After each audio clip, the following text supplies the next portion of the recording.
Aquí comienza Poético y Prosaico, el encuentro semanal entre la mejor poesía escrita en nuestra lengua y la vida más cruda, la suya, la mía.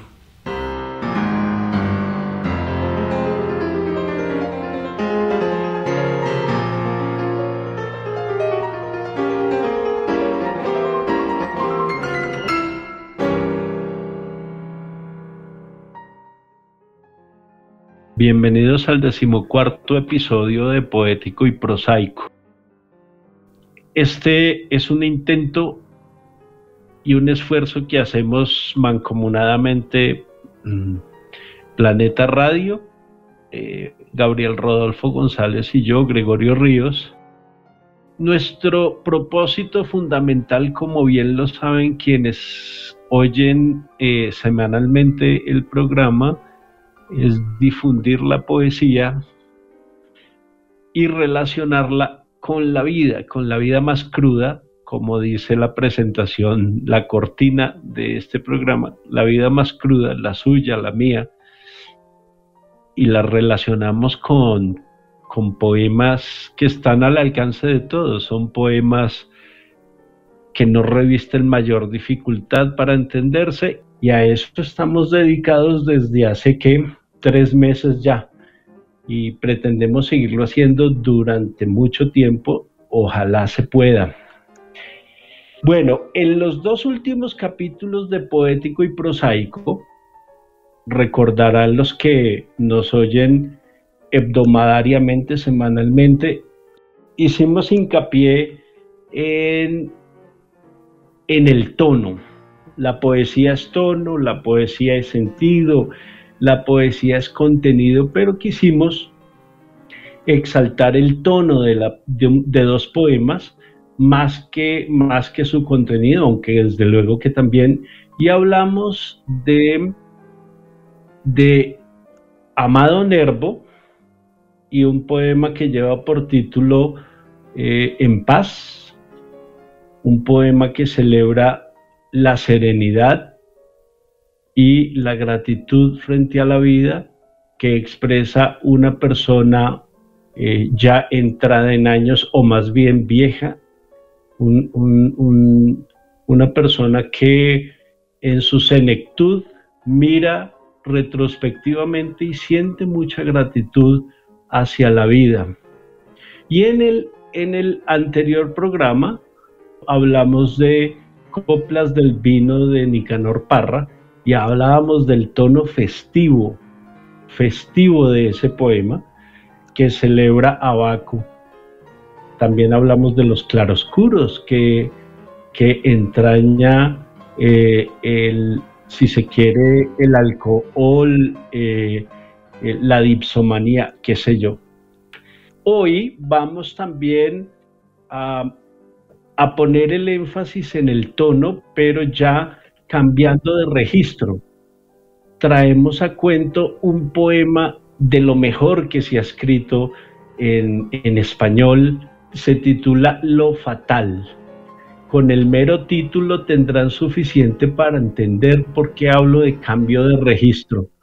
Este poema es del poeta nicaragüense Rubén Darío. Es un poema corto, pero bastante profundo, que procedo a leer. Lo Fatal, Rubén Darío. Dichoso el árbol que es apenas sensitivo, y más la piedra dura porque esa ya no siente, pues no hay dolor más grande que el dolor de ser vivo, ni mayor pesadumbre que la vida consciente. Ser y no saber nada, y ser sin rumbo cierto, y el temor de haber sido y un futuro terror, y el espanto seguro de estar mañana muerto, y sufrir por la vida y por la sombra y por lo que no conocemos y apenas sospechamos, y la carne que tienta con sus frescos racimos, y la tumba que aguarda con sus fúnebres ramos, y no saber a dónde vamos ni de dónde venimos. Es inevitable para analizar y comentar un poco este poema, no dividir al mundo entre creyentes y escépticos. Y cuando hablo de creyentes, hablo de creyentes en una fe religiosa, más que en otro tipo de fe, como la fe política, que en muchos otros sentidos guarda relación con la fe religiosa. Este es un poema que alude al fatalismo de quien no tiene en el corazón ni en la mente la creencia en un Dios monoteísta, por el estilo del Dios de los cristianos, del Dios de los islámicos, del Dios de los judíos.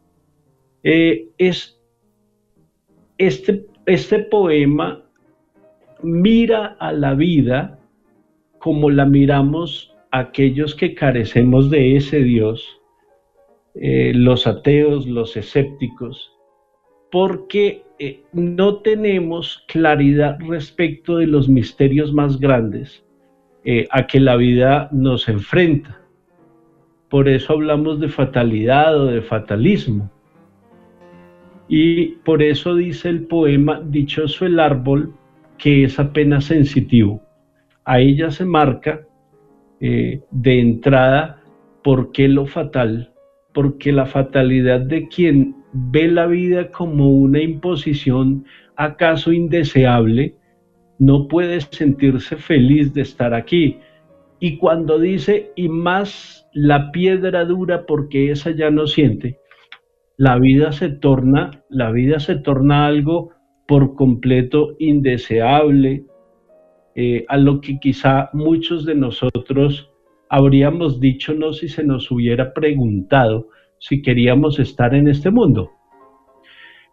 El dolor de ser vivo lo describe la voz poética como el dolor más grande. La vida consciente como una gran pesadumbre, lo que apesadumbra lo hace sufrir a uno. Y tal vez todo esto tiene que ver con el desconocimiento y la incapacidad de llegar al fondo de los misterios. Lo que desconocemos, que está compendiado en el último verso, cuando dice, permítanme, estoy buscando, donde dice, y no saber a dónde vamos ni de dónde venimos. Pueda que los creyentes en una fe religiosa, los creyentes de corazón, tengan la certeza, entre comillas, de que tras la muerte viene el premio del cielo o el castigo del infierno, pero aquel que tiene dudas razonables y científicas sabe con certeza que eso no es cierto, que eso no tiene asidero en la realidad factible, y tampoco sabemos de dónde procedemos. Creerán los religiosos que, o lo afirman incluso, que por designio divino cada uno de nosotros está aquí, pero eso es del todo contradecible es decir, eso se cae de su propio peso. Son los grandes misterios a que todos sin excepción nos enfrentamos, pero con dos visiones muy diferentes sobre el mismo asunto. El creyente cree saber o tener las respuestas para ese tipo de asuntos, y los que somos escépticos o ateos sentimos, tenemos de pronto otro tipo de claridades. En mi caso, por ejemplo, que simple y llanamente al morir nos disolvemos en la nada de la que procedemos, pero que no nos aguarda ningún cielo y que antes de nacer tampoco vinimos de ningún, por designio de nadie llegamos a este mundo, es el completo azar. Eso es lo fatal, el azar frente a la vida, ¿cierto? Yo quería mostrarles que en este poema, a mi juicio, solo hay un verso celebratorio, y es este que dice: y la carne que tienta con sus frescos racimos. Aquí la vida cobra gozo, fuerza, y se exalta el hecho de estar en este mundo. Y sí, coincido con eso, es una de las cosas que le dan sentido a la vida, ¿no? La carne que tienta con sus frescos racimos.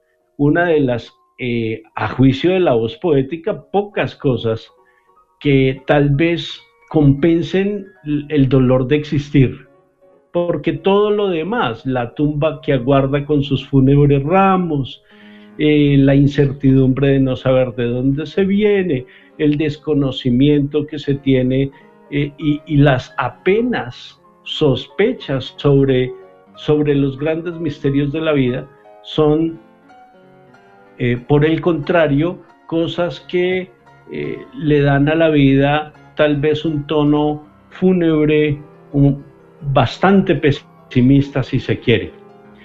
Bueno, eso ha sido todo por hoy. Vamos con las dos preguntas de costumbre para que ustedes las discutan en el foro de los oyentes que ha dispuesto Planeta Radio, que ha dispuesto Gabriel Rodolfo González, para que ustedes conversen y debatan. Ojalá ese asunto vaya mejorando, porque al parecer muy poca gente se había animado, aunque sospecho que ya con sus amigos o con quien oigan el programa sí conversen de estas preguntas que preparamos para ustedes. La número 1 dice: ¿considera usted que pueden dialogar y llegar a algún tipo de acuerdo el contenido de este poema de Rubén Darío y los preceptos más esenciales de una religión monoteísta como el cristianismo, o que por el contrario es imposible que coincidan en nada? Recuerden que las preguntas aparecen escritas o ustedes pueden oírlas nuevamente en el programa. Y la número 2 dice: ¿pueden los argumentos de este poema hacer tambalear los cimientos de la fe de un creyente en un Dios monoteísta? Explique el sí o el no de su respuesta. Fue un placer haber estado nuevamente con ustedes y nos vemos dentro de 8 días. Les adelanto que con un poema incluso más duro que el de Rubén Darío, y ya van a saber por qué.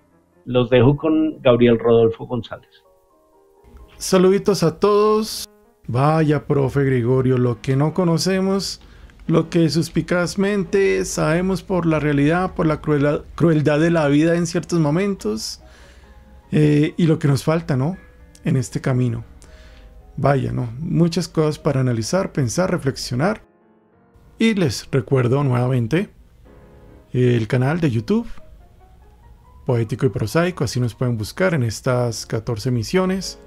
Al igual, el muro de Facebook, Poético y Prosaico, y también en Planeta Radio, en las redes sociales. Con permiso.